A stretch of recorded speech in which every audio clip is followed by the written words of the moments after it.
Baik, bismillahirrahmanirrahim. Assalamualaikum warahmatullahi wabarakatuh. Saya Muhammad Naufal Alkaf beserta dua rekan teman saya yaitu Alifia Khairunisa dan Sofia akan menjelaskan tentang reproduksi pada pria dan wanita.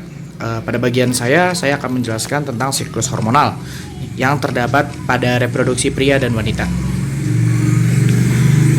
Di siklus hormon ini ada hormon reproduksi pria, hormon reproduksi wanita, proses ovulasi dan menstruasi, lalu yang terakhir ada menopause dan andropause. Yang pertama ada hormon reproduksi pria. Hormon testosteron. Definisinya adalah hormon testosteron diekskresi oleh sel-sel Leydig yang terdapat di antara tubulus seminiferus. Hormon ini penting bagi tahap pembelahan sel-sel germinal untuk membentuk sperma, terutama meiosis untuk membentuk spermatogenesis sekunder. Dihasilkan oleh sel interstisial yang terletak antara tubulus seminiferus. Sel ini akan berjumlah sedikit pada bayi dan anak, tetapi banyak terdapat pada pria dewasa. Hormon testosteron berfungsi untuk perkembangan seks pria selama kehidupan manusia dan merupakan faktor keturunan.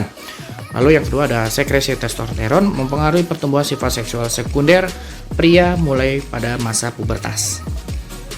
Lalu ada hormon gonadotropin. Kelenjar hipofisis anterior menghasilkan dua macam hormon, yaitu lutein hormon dan follicle stimulating hormone atau FSH.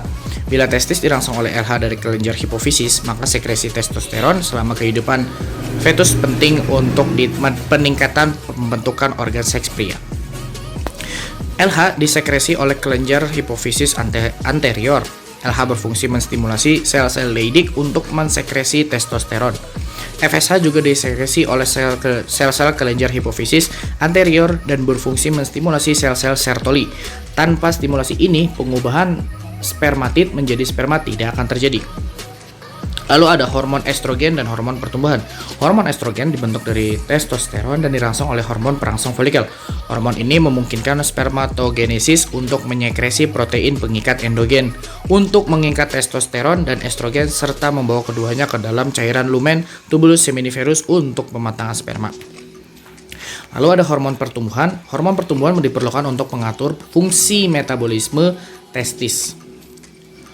Hormon pertumbuhan secara khusus meningkatkan pembelahan awal pada spermatogenesis.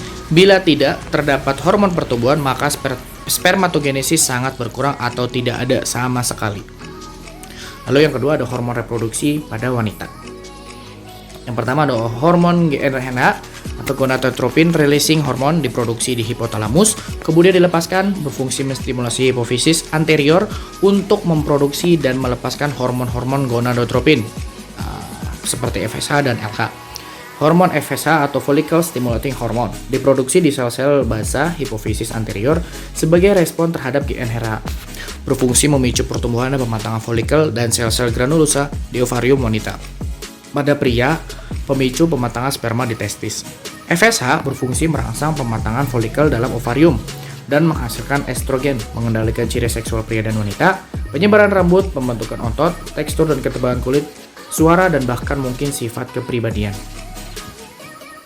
Lalu ada hormon LH, luteinizing hormone atau ICSH, interstitial cell stimulating hormone, diproduksi di sel-sel chromophore hipofisis anterior. Selama fase luteal siklus, LH meningkatkan dan mempertahankan fungsi siklus luteum pasca ovulasi dalam menghasilkan progesteron. Luteinizing hormone berfungsi mempengaruhi pematangan folikel dalam ovarium dan menghasilkan progesteron, mengendalikan fungsi reproduksi, pembentukan sperma dan sementum, pematangan sel telur, siklus menstruasi. Lalu ada hormon estrogen. Estrogen alami diproduksi terutama oleh sel-sel TK internal folikel di ovarium. Secara primer dan dalam jumlah sedikit juga diproduksi di kelenjar adrenal melalui konversi hormon androgen. Selama kehamilan diproduksi juga oleh plasenta, berfungsi stimulasi pertumbuhan dan perkembangan pada berbagai organ reproduksi wanita. Estrogen berfungsi untuk merangsang sekresi hormon LH pada uterus, menyebabkan proliferasi endometrium pada serviks, menyebabkan pelunakan serviks dan pengentalan lendir serviks pada vagina. Pada vagina menyebabkan profilasi epitel vagina, pada payudara menstimulasi pertumbuhan payudara, juga mengatur distribusi lemak tubuh. Pada tulang, estrogen juga menstimulasi osteoblast untuk memicu pertumbuhan atau generasi tulang. Pada wanita pasca menopause, Untuk mencegah tulang kropos, osteoporosis dapat diberikan terapi hormon estrogen sintetik pengganti. Hormon estrogen berfungsi mengendalikan perkembangan ciri seksual dan sistem reproduksi wanita serta membantu dalam pembentukan lapisan endometrium. Lalu ada hormon progesteron. Produksinya itu diproduksi terutama di korpus luteum di ovarium, sebagian diproduksi di kelenjar adrenal, dan pada kehamilan juga diproduksi di plasenta. Progesteron untuk menghambat sekresi FSH dan LH, berfungsi untuk menyiapkan lapisan rahim untuk penanaman sel telur yang telah dibuahi, mempersiapkan kelenjar susu untuk menghasilkan susu, menjaga pendembalan endometrium, menghambat produksi hormon FSH, dan memperlancar produksi laktogen atau susu. Hormon ini dirangsang oleh korpus luteum dan dirangsang oleh LH. Lalu ada HCG dan LTH. HCG mulai diproduksi sejak usia kehamilan 3-4 minggu oleh jaringan trofoblast atau plasenta. Berfungsi meningkatkan dan mempertahankan fungsi korpus luteum dan produksi hormon-hormon steroid terutama pada masa-masa kehamilan awal. Mungkin juga memiliki fungsi imunologi. Deteksi HCG pada darah atau urin dapat dijadikan sebagai tanda kemungkinan adanya kehamilan. Lalu ada LTH, diproduksi di hipofisis anterior, memiliki aktivitas memicu atau meningkatkan produksi dan sekresi air susu oleh kelenjar payudara. Di ovarium, prolaktin ikut mempengaruhi pematangan sel telur dan mempengaruhi pematangan sel telur untuk memengaruhi pematangan sel telur dan mempengaruhi fungsi korpus luteum. Terima kasih, sekian dari saya. Wassalamualaikum.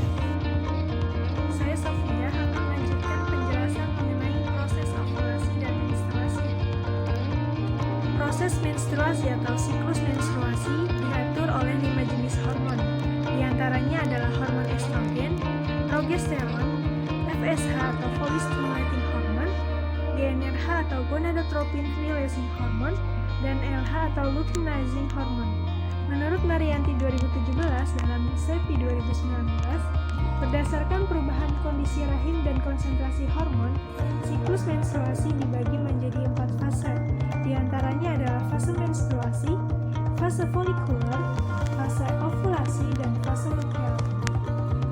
Yang pertama yaitu ada fase menstruasi. Fase menstruasi merupakan fase pertama dari siklus menstruasi, di mana fase ini ditandai dengan peluruhan dinding rahim yang berisi banyak pembuluh darah dan lendir dengan persentase 2/3 darah kotor dan 1/3 berupa lendir. Kemudian yang kedua yaitu ada fase folikuler. Fase folikuler ini terjadi ketika hipotalamus di otak mengeluarkan hormon GnRH yang berfungsi untuk merangsang kelenjar hipofisis untuk mengeluarkan hormon FSH. Setelah itu, hormon FSH akan merangsang ovarium untuk membentuk folikel-folikel yang berisi sel telur yang belum matang. Folikel tersebut akan berkembang selama kurang lebih 16-20 hari. Folikel yang telah matang akan mengeluarkan hormon estrogen yang kemudian terjadilah penebalan pada dinding rahim. Kemudian yang ketiga itu ada fase ovulasi. Fase ovulasi ini terjadi ketika ovarium melepaskan sel telur yang telah matang. Sel telur akan keluar dari ovarium pada saat kadar LH dalam tubuh mencapai optimal. Sel telur yang telah keluar akan menuju rahim untuk yang telah siap dibuahi oleh sel sperma. Apabila tidak dibuahi, sel telur akan melebur dalam waktu 24 jam. Waktu ovulasi biasanya itu berkisaran dari 13-15 hari setelah masa menstruasi. Kemudian yang keempat ada fase luteal. Fase ini terjadi ketika folikel yang telah mengeluarkan sel telur matang berubah menjadi jaringan korpus luteum. Korpus luteum akan mengeluarkan hormon estrogen dan progesteron yang berfungsi untuk menjaga dinding rahim tetap dalam keadaan tebal, sehingga uterus dapat kuat untuk tetap kuat untuk menampung sel telur jika dibuahi. Nah, jika terjadi pembuahan, tubuh akan memproduksi hormon HCG atau hormon chorionic gonadotropin. Nah, yang bertugas untuk mencegah terjadinya peluruhan korpus luteum pada dinding rahim. Namun Namun, apabila tidak terjadi pembuahan, korpus luteum akan meluruh. Akibatnya, kadar estrogen dan progesteron dalam tubuh mengalami penurunan. Penurunan yang kedua kadar tersebut akan menyebabkan dinding uterus mengalami peluruhan dan terjadilah menstruasi. Fase luteal biasanya terjadi dalam kurun waktu 11 sampai 17 hari dengan rata-rata 14 hari lamanya. Maka, masa menstruasi normal berkisar dalam kurun waktu 3 sampai 7 hari. Akan tetapi, siklus menstruasi antara satu dengan yang lainnya pasti berbeda. Siklus menstruasi dapat datang lebih cepat atau lebih lambat. Hal ini bisa dipengaruhi oleh faktor umur, gaya hidup, hormon maupun pola makan. Saya Livia, di sini saya akan menjelaskan tentang menopause dan andropause. Masa lansia pada wanita merupakan masa puncak perubahan hormonal yang ditandai dengan berhentinya menstruasi atau disebut dengan menopause. Fase ini dibagi menjadi dua, yaitu premenopause dan fase menopause.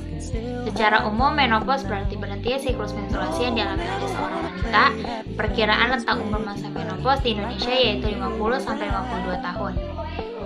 Perubahan fisik yang mereka alami adalah seperti tidak haid lagi, badan menjadi gemuk, kulit tidak segar lagi, penurunan daya ingat dan cepat lelah. Untuk perubahan psikologis, mereka mengatakan menjadi mudah marah, mudah tersinggung, cemas, dan timbul rasa gelisah karena kehilangan kemampuan reproduksinya.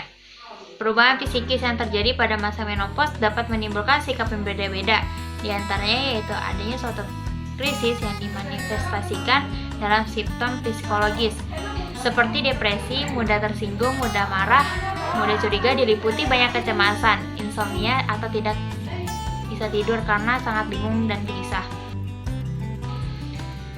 Kemudian andropause. Andropause adalah kondisi yang disertai dengan penurunan hormon testosteron pada laki-laki. Berbeda dengan menopause, di mana penurunan testosteron dan perkembangan gejala berjalan lebih bertahap dibandingkan ketika terjadinya menopause pada wanita. Sekitar 30% laki-laki pada usia 50 tahun akan mengalami andropause yang disebabkan oleh penurunannya kadar testosteron. Keluhan-keluhan itu mirip pada wanita yang sudah menopause. Ilmu tentang andropause dan obat-obatnya juga masih baru, maka kini muncul-muncul nama-nama atau istilah-istilah untuk menamakan penyakit yang pada intinya penurunan hormon pada aging man. Usia andropause dipengaruhi banyak faktor, diantaranya gaya hidup tidak sehat, misalnya seperti merokok. Mengkonsumsi minuman keras, seorang akan lebih cepat mencapai andropause. Faktor psikologi dan kebugaran tubuh juga sangat berperan. Perubahan yang terjadi pada andropause tidak hanya pada aspek fisik, tetapi juga aspek psikis. Salah satu yang paling berpengaruh diantaranya berkurangnya ekskresi, menurunnya libido, dan organisme yang terlambat. Faktor seperti ketidakpuasan seksual dan frekuensi hubungan terkait dengan ketidakbahagiaan bagi pasangan suami istri dalam perkawinan. Ketidakbahagiaan dalam perkawinan ini adalah teror yang berat bila tidak dikomunikasikan dengan pasangan dan tidak mendapatkan penanganan yang tepat. Kekhawatiran tentang perubahan yang terjadi biasanya mulai timbul ketika pria memasuki usia paruh bayanya, terlebih